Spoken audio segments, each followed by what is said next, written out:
Eh bien, ça fait maintenant quelques années que j'ai perdu ma femme, emportée par une maladie perfide. Je détestais entendre ça, mais avec le temps et la maturité, je me suis rendu compte que c'était vrai.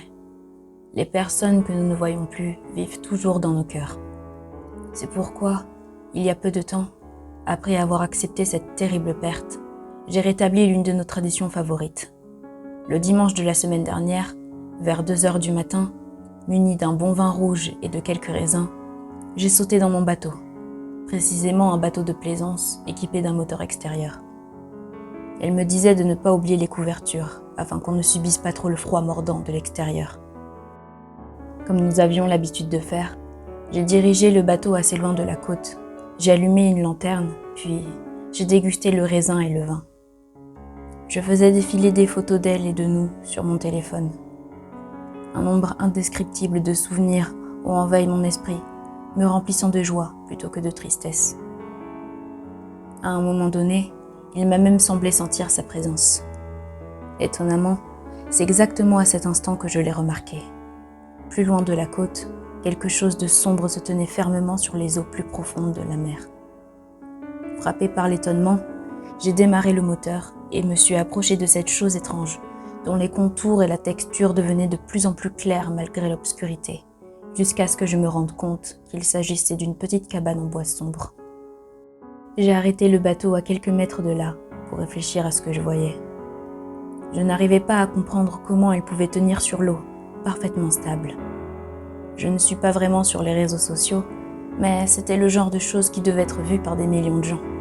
Alors, amusée, j'ai souri et j'ai pris une photo. Mais mon excitation a disparu de mon cœur lorsque j'ai remarqué que la cabane n'était pas visible sur l'appareil photo.